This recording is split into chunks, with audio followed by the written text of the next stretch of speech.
Eh bien, bonjour, bonjour tout le monde, bonjour à toutes les personnes qui assistent à cet important colloque et merci au comité organisateur de m'avoir vous invité pour cet événement très important pour non seulement pour le Burkina, mais pour toute l'Afrique et même le tiers-monde.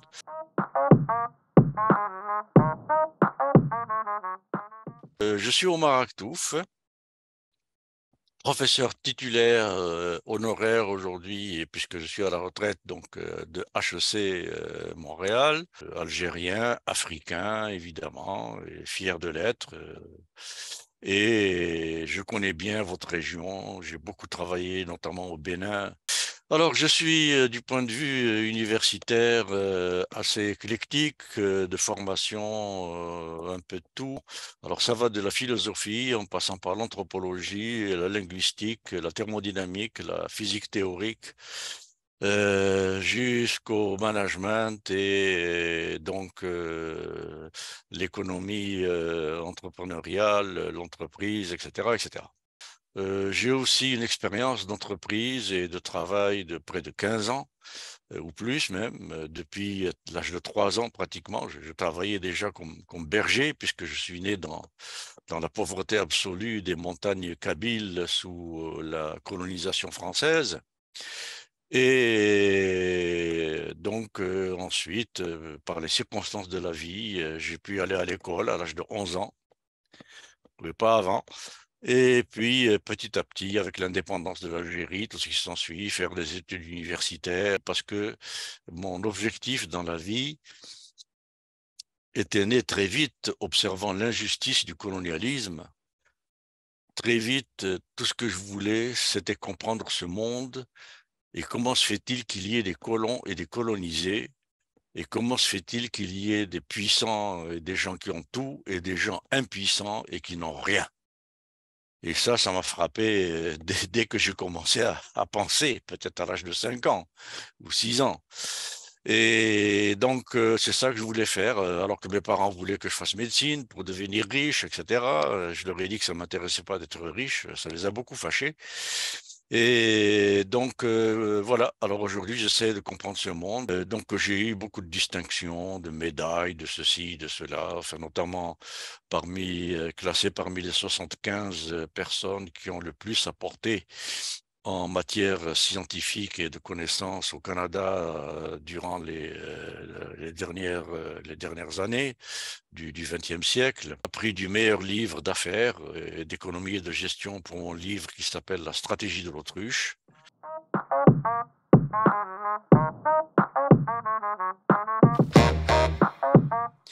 Alors, le monde dans lequel on est aujourd'hui est le résultat d'à peu près 2 siècles de capitalisme sauvage qui a saccagé cette planète. Alors pourquoi? Depuis la révolution industrielle, donc à peu près 2 siècles, parce que dans la pensée occidentale est née cette idée, notamment à partir de Descartes, que la nature est au service de l'être humain et que l'être humain ne fait pas partie de la nature, comme on le pense en Afrique. Vous allez dans n'importe quel village africain, on vous dira que l'être humain fait partie de la nature. Eh bien, donc, on s'est mis à saccager cette nature pour tout transformer en argent. Là, ce capitalisme financier là, dont je parle, eh bien, a comme credo, comme idéologie essentielle, tout ce qui existe n'a de sens ou de valeur que transformé en dollars. La deuxième caractéristique que je dirais, c'est l'injustice. Il n'y a jamais eu autant d'injustice et d'inégalité dans ce monde dans toute l'histoire de l'humanité qu'aujourd'hui. Ce système capitaliste néolibéral, son pilier principal d'existence, c'est les inégalités et les injustices. Ça n'est pas possible autrement. Qu'est-ce que ça veut dire, ça? Ça veut dire que la Terre ne peut pas donner plus qu'une certaine quantité d'arbres dans toute la Terre qui est limitée. Les océans ne peuvent pas donner plus qu'une certaine quantité de poissons qui est limitée et qui ne peut pas augmenter parce qu'il y a d'autres poissons. il y a d'autres espèces de poissons, il y a etc., etc. Donc c'est des équilibres. C'est-à-dire que les quantités d'arbres, de poissons, de loups, d'agneaux, de veaux, de vaches, etc., de tout ce que vous voudrez, tout ça reste en équilibre et donc en quantité constante. Alors, si vous êtes néolibéral, capitaliste, sauvage, comme je viens de parler de l'Occident, ce que vous voulez, c'est le maximum de tout ça. Mais vouloir le maximum de tout ça, ça n'est possible que si vous arrachez aux autres. Donc, l'inégalité, l'injustice sont inscrites indéputablement et irrémédiablement, intégralement dans le système du comportement capitaliste. Puisqu'un capitaliste ne peut ajouter $1 à sa richesse que s'il l'enlève à un Burkinabé ou à un Algérien ou un Tunisien ou un Colombien. Parce que les sardines, les morues, les arbres, les je sais pas quoi, etc., sur lesquels il fait ce dollar, eh bien, c'est un bien commun. Donc, si c'est un bien commun de la terre, de tout le monde, et que lui s'accapare les fruits de ce bien commun, eh bien, ça veut dire qu'il nous l'enlève. Donc, l'injustice et les inégalités sont inscrites dedans. Alors, dites-moi, s'il vous plaît, juste au Burkina, s'il y a quelqu'un qui peut me dire que la situation du Burkinabé moyen s'améliore depuis les années 80, qu'elle est meilleure que ce qu'elle était aux années 80, eh bien, moi, je lui paye tout ce qu'il veut pour 5 générations. Alors voilà l'état dans lequel ce monde est aujourd'hui. Il est en train de se dérober sous nos pieds, il est en train de disparaître, il est en train d'être asphyxié, autant les océans que l'atmosphère, que le climat, que les forêts, absolument tout est en train de disparaître à vitesse grand V. Il y a juste à regarder autour de nous toutes les catastrophes qui arrivent un peu partout. Aujourd'hui, l'Europe est complètement sous l'eau, l'Afrique du Nord, la même chose, etc., etc.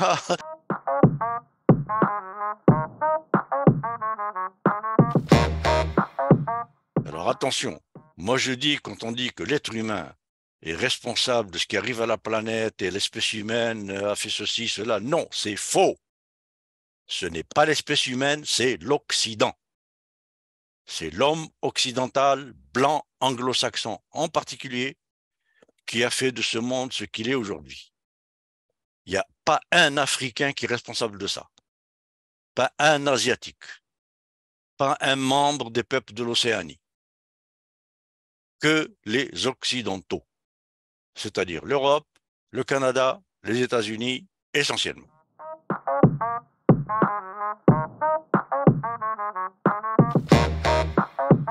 Alors le néolibéralisme est né, et la mondialisation sont nées de ce fait que l'Occident ne pouvait plus faire de croissance, surtout pas de croissance maximum, avec les ressources que lui donnait sa propre nature. Il n'y en avait plus. Plus de sardines, plus de morues, plus de rien, plus d'arbres, plus de les mines, rien. Plus ils ont tout achevé, ils ont tout gratté, tout. Mais eux, ce qu'ils veulent, l'Occident dont je parle, c'est garder sa part du gâteau ou la faire grossir. Mais comment faire grossir sa part du gâteau quand le gâteau ne grossit plus? Il n'y a qu'une solution, c'est aller chercher sur la part des autres.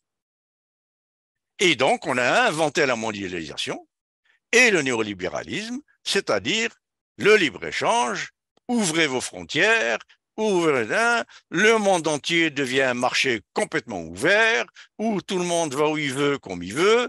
Et évidemment, qui va aller où il veut, comme il veut? C'est d'abord les multinationales américaines, les multinationales françaises, les multinationales italiennes, les multinationales, etc. Ce n'est pas les multinationales du Burkina. Il n'y en a pas. Bon. Alors voilà ce que c'est le néolibéralisme et la mondialisation.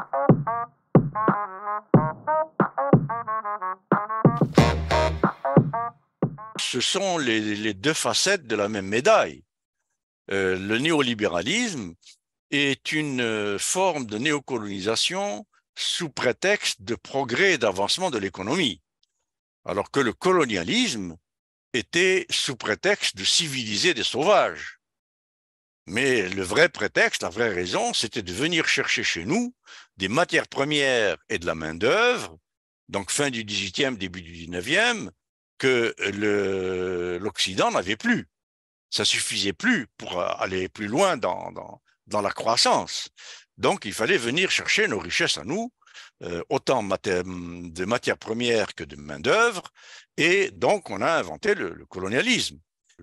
Nous sommes néocolonisés, de nouveau, là où quelqu'un résiste, comme Kadhafi par exemple en Libye, qui voulait commencer à vendre son pétrole en or et qui n'acceptait plus les conditions occidentales, ben on a envoyé les armées. Alors voilà donc, c'est du néocolonialisme économique, le franc CFA. Vous êtes dans le franc CFA. Bon, alors est-ce que vous contrôlez votre monnaie? Votre monnaie est contrôlée à Paris et à Londres et à New York. Juste ça, c'est de l'hyper-néocolonisation. Bon, alors ajoutez à ça le consensus de Washington du néolibéralisme, donc la dérégulation, c'est-à-dire la destruction de l'État, la privatisation, la vérité des prix et des salaires, les délocalisations, etc., etc. Alors donc, prenons juste la privatisation, qui est l'un des piliers du consensus de Washington et du néolibéralisme. On dit au Bénin, au Burkina Faso, ou peu importe, au Congo, ou à l'Angola, ou à l'Argentine, ou tout ce que vous voudrez, à partir de maintenant, tous vos services publics, etc., etc., tout doit être privatisé. Tout. Sinon, vous ne recevez pas l'aide du FMI, vous ne recevez pas tout privat. Alors, au Burkina Faso, dites-moi s'il y a une personne de nationalité du Burkina qui a amassé suffisamment d'argent pour acheter le système des eaux du Burkina. Est-ce qu'il y a une personne du Burkina qui a suffisamment d'argent pour acheter le système d'électrification et de chemin de fer, etc. du Burkina? Bon, il n'y en a pas. Il n'y en a pas. Alors qui va l'acheter? Westinghouse, Vivendi, la Lyonnaise des Eaux, Telefonica, General Motors, General Electric. Et voilà que nos pays ne nous appartiennent plus. Alors, voilà ce que c'est le néolibéralisme et comment c'est une néocolonisation encore pire que la colonisation.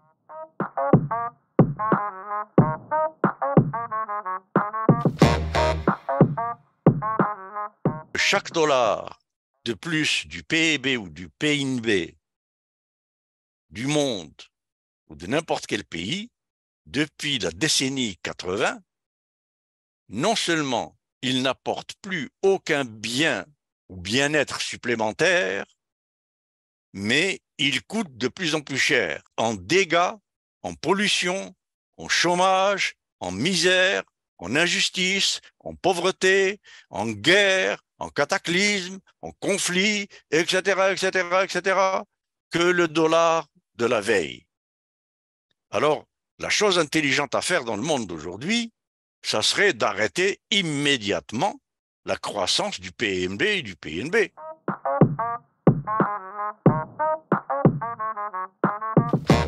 Alors donc, qu'est-ce qu'il faut pour une économie saine?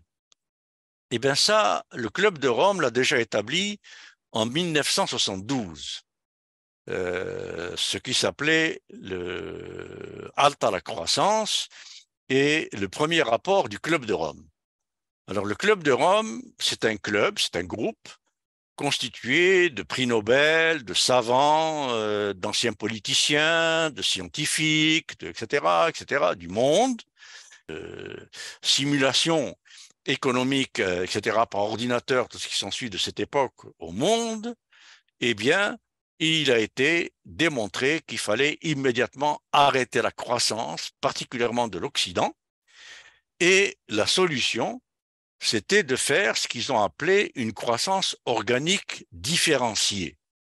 Alors, organique différenciée, ça voulait dire ceci. 72, déjà, ça voulait dire que l'Amérique est obligée, ou était obligée, ou aurait été obligée, de baisser son taux de croissance à un taux négatif, c'est-à-dire moins 20%, si je me souviens bien à peu près des chiffres estimés à l'époque, moins 20% d'augmentation de croissance des Américains. C'est-à-dire que les Américains, depuis 72, auraient dû commencer à avoir un ordinateur par maison plutôt que 5, un frigo par maison plutôt que 4, une voiture par maison plutôt que 3 ou 4, etc., etc., etc., pour que l'Afrique et l'Amérique latine et les pays d'Asie du Sud-Est, etc., puissent avoir, eux, un taux de croissance positif et arriver petit à petit à ce qu'on appelait le rattrapage, qui est un énorme mensonge néolibéral, parce que le rattrapage est impossible dans ces conditions-là, et on voit bien qu'il n'y a pas de rattrapage. Donc, voilà ce que c'est qu'une économie saine. C'est-à-dire, quand un pays fait trop de croissance, à un moment donné, il baisse sa croissance pour qu'un autre pays qui fait peu de croissance puisse faire un peu plus de croissance et respecter les équilibres de ce que cette terre peut donner. Bon, alors donc, voilà ce que ça veut dire. C'est comme une justice distributive. Alors c'est ça une économie saine, aussi bien à l'intérieur des pays qu'à l'échelle mondiale. Un patron qui veut faire des profits maximum est un malade. Parce qu'il n'y a rien de maximum dans ce monde. Un patron burkinabé qui veut faire le maximum de profit au Burkina, eh bien, il est en train de détruire le Burkina. C'est tout. Point à la ligne. Parce que les millions de CFA ou les milliards de CFA qui rentrent dans ces coffres et qui vont dans les banques de Paris et de Londres et ailleurs, eh bien, ce sont des millions et des milliards qui sont volés au Burkina. C'est tout. Ils ne servent à rien.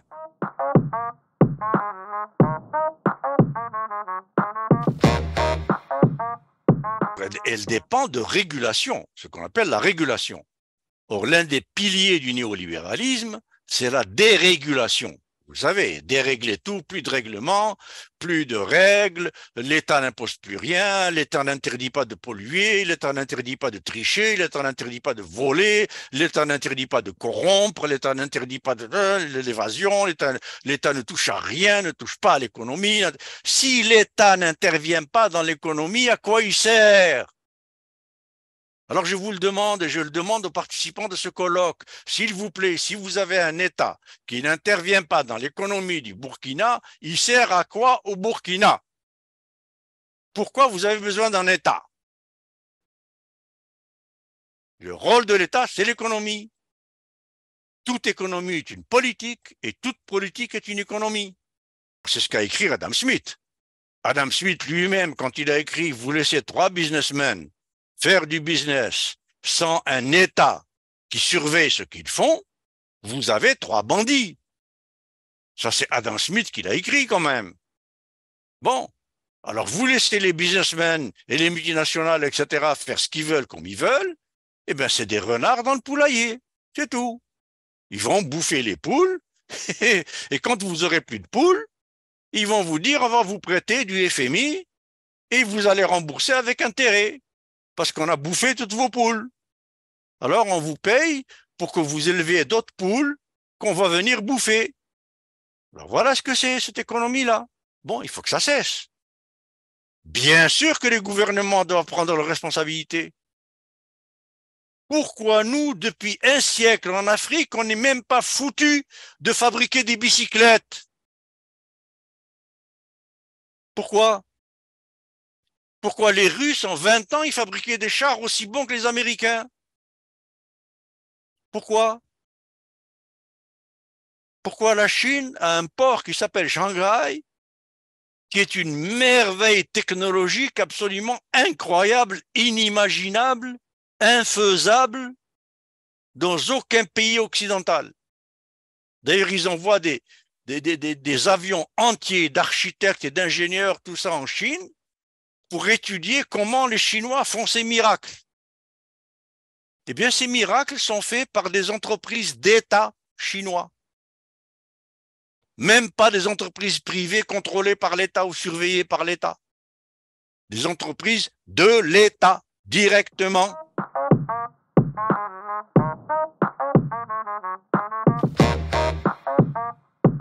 Mais il faut commencer par mettre à la porte tous ces Français, tous ces Américains, tous ces Occidentaux, le FMI, la Banque mondiale, l'OMC, le franc CFA, tout ça dehors.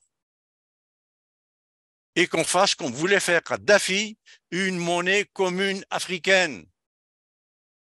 Et qu'on commence, c'est ce que je suis en train de faire en Amérique latine, par exemple, avec le BRICS, où je suis coopérant, eh bien, c'est de commencer par faire des économies de troc entre nous. Pourquoi est-ce que le Burkina, pour qu'il achète à son voisin béninois du coton grain ou des bananes ou du poisson ou je ne sais quoi, ou l'inverse, pourquoi faut-il passer par le franc CFA ou le dollar ou l'euro? Pourquoi? On arrête ça. On arrête ça et on décrète, comme du temps des pays non alignés, à partir de maintenant, on échange entre nous sans aucune monnaie en attendant de faire notre monnaie. Et c'est ce qui se passe dans les pays du BRICS actuellement. Et donc, vous avez par exemple le Venezuela qui donne du pétrole à l'Argentine et l'Argentine donne au Venezuela de la viande. Il passe ni par le dollar, ni par le franc CFA, ni par la livre sterling, ni par l'euro, ni par aucune monnaie étrangère. Cuba donne des médecins au Venezuela, le Venezuela lui donne du pétrole. Donc c'est l'économie de compensation qui ne passe par aucune monnaie étrangère. À partir du moment où vous passez par une monnaie étrangère quelconque pour acheter ou vendre entre vous, eh bien vous êtes esclave de ceux qui contrôlent cette monnaie. C'est tout. C'est eux qui s'enrichissent. Ni le Bénin, ni le Burkina, ni personne. Alors voilà le modèle qu'il faudra adopter.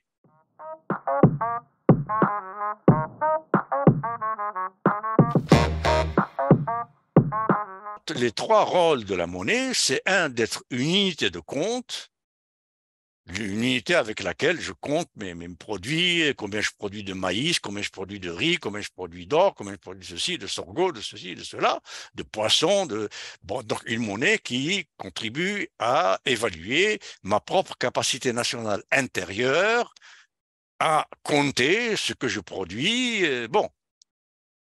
Deuxième rôle de la monnaie, c'est d'être une unité de paiement. C'est-à-dire une unité avec laquelle vous payez ce que vous achetez aux autres. Or, ce rôle-là, nous ne l'avons pas.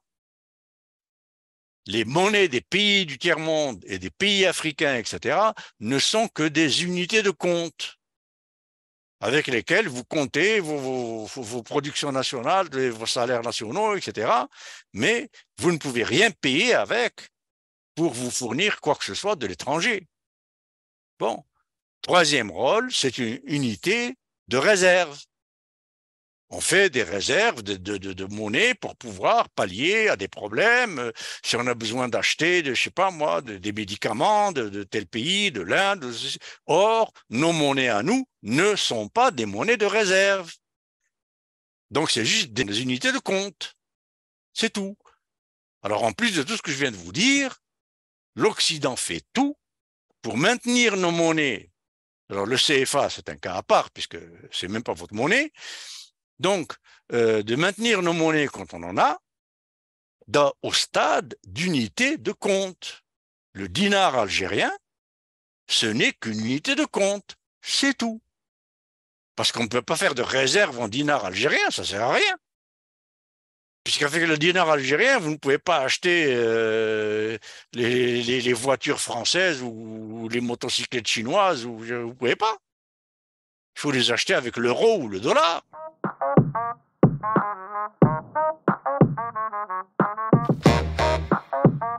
L'entreprise dans le système capitaliste C'est le système capitaliste financier. Hein. Si vous allez voir le rôle de l'entreprise au Japon, en Allemagne, en Scandinavie, en Islande, en Chine, en Russie, etc., au Brésil même, ben, ça commence maintenant, vous verrez que c'est pas du tout le même rôle. Ça, c'est purement américain, européen, canadien, capitalisme financier. Donc l'entreprise dans ce système-là est une entreprise qui est conçue comme étant uniquement une entité à faire de l'argent pour enrichir le patron et les actionnaires. Point. Elle n'a aucun autre rôle. Alors c'est ça l'entreprise d'aujourd'hui. C'est ça l'entreprise que vous avez au Burkina. C'est ça les entreprises qu'on a en Afrique.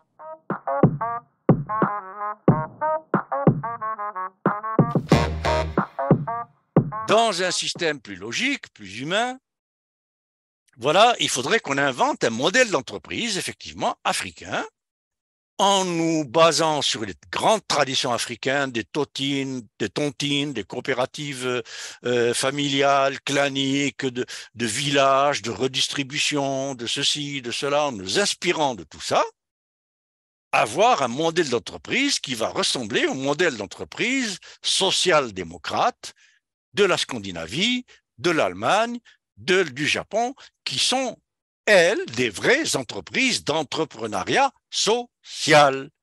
Ce qui veut dire ceci, c'est que l'État, au Japon par exemple, Chine aujourd'hui, Russie n'en parlons pas, Scandinavie, l'État vous dit, vous voulez être entrepreneur, vous voulez être patron, privé, efficace, pas de problème.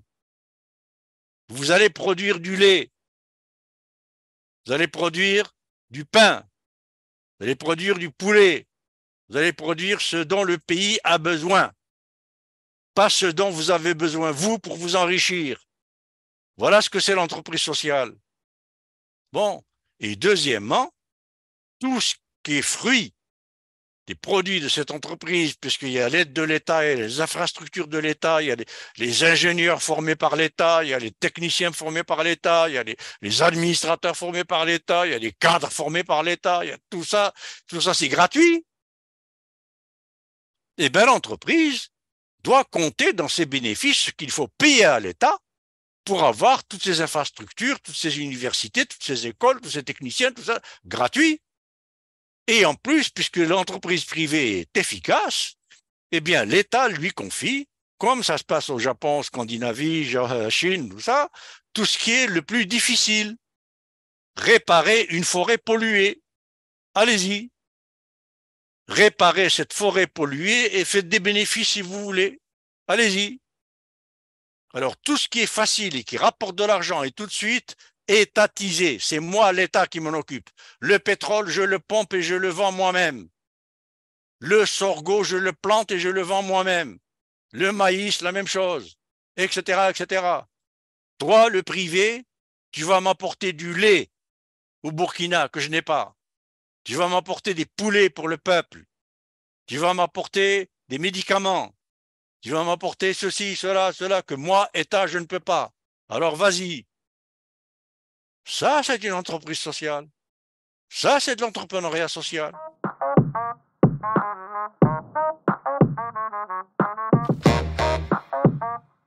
La Japan Airlines ou Saiko, l'entreprise d'acier du Japon ou d'Allemagne, etc., les ingénieurs métallurgistes, sidérurgistes et les pilotes de la Japan Airlines, etc., ont des salaires supérieurs à celui du PDG.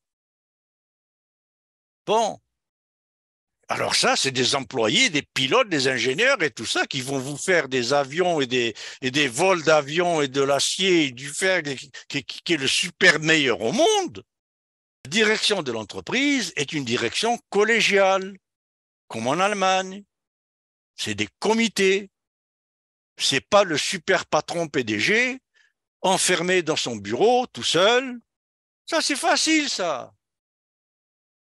Mais le modèle chinois, japonais, allemand, scandinave est extrêmement difficile parce que ça n'existe pas. Il n'y a aucun patron enfermé dans son bureau. D'ailleurs, les patrons japonais n'ont pas de bureau. Il faut le savoir, ça aussi. Le bureau du patron japonais, c'est l'entreprise. Quand il vient le matin de 8 heures à 5 heures du soir, qu'est-ce qu'il fait? Il se balade dans l'entreprise à parler avec les ouvriers, les employés, s'ils ont des problèmes. Il n'a même pas de bureau fermé à lui tout seul avec une secrétaire et des téléphones et des machins. Il n'a même pas ça. Et il y a 3 échelons hiérarchiques. 4. Dites-moi, dans la dernière des entreprises du Burkina, combien il y a d'échelons hiérarchiques? Combien? Bon, moi j'en ai vu dans des pays africains où il y en avait 15. Ils sont 60 employés et ils ont 15 patrons. Pourquoi? General Motors, c'est 18. 18 échelons hiérarchiques à General Motors. Pendant que chez Toyota, il y en a 4 et chez Honda. Quelle est la meilleure voiture? Celle où il y a 4 échelons hiérarchiques, c'est-à-dire où on fait de l'autogestion, de la cogestion, c'est tout le monde qui gère. C'est tout le monde qui prend des décisions, y compris l'ouvrier, par comité, paritaire, depuis l'atelier jusqu'au directoire. La moitié syndicaliste quand il y a un syndicat ouvrier et la moitié dirigeant actionnaire. Et chacun a la même voix.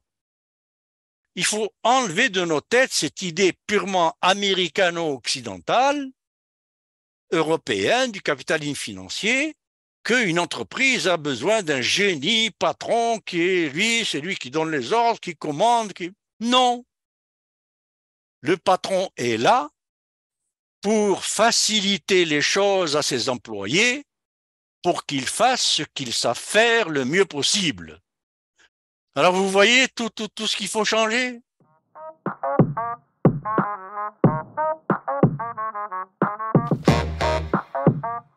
On doit arrêter de croire que la nature, c'est que des stocks gratuits à disposition, on en fait ce qu'on veut, comme on veut.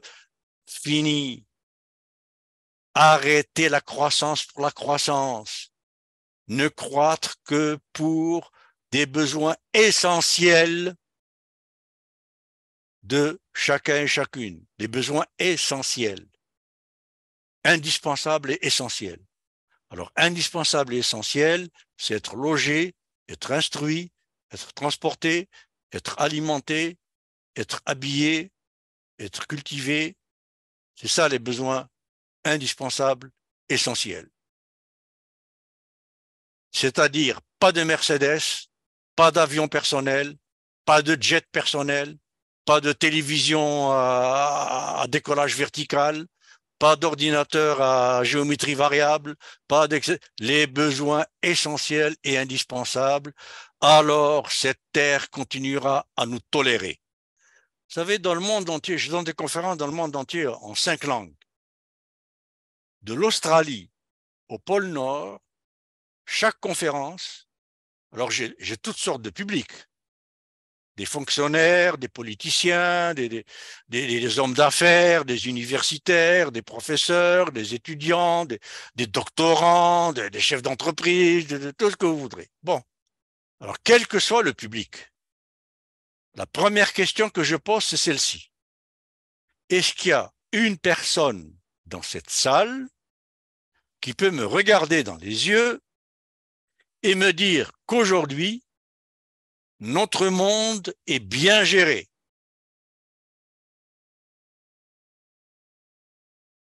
Eh bien, partout, c'est le silence total.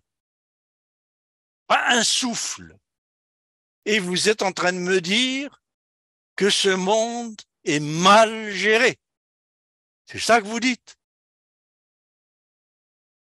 Alors, on va se poser des questions pourquoi.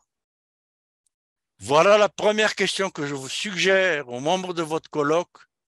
Pourquoi ce monde n'a-t-il jamais été aussi mal géré? Eh bien, Jean Rostand a écrit cette phrase. Le degré de hauteur d'une civilisation se mesure à la façon dont elle traite les plus faibles. Alors, comment sont traités les plus faibles au Burkina? Comment sont traités les plus faibles aux États-Unis? Comment sont traités les plus faibles en France? Dans le monde? Comment? Où y a-t-il civilisation? Où? Malheureusement, la civilisation qu'on nous dicte, c'est une civilisation dont la hauteur se mesure au super enrichissement de ses plus riches. Et on confond ce qui rentre dans la poche des riches avec la santé de l'économie. Et ça, on nous l'enseigne dans les universités.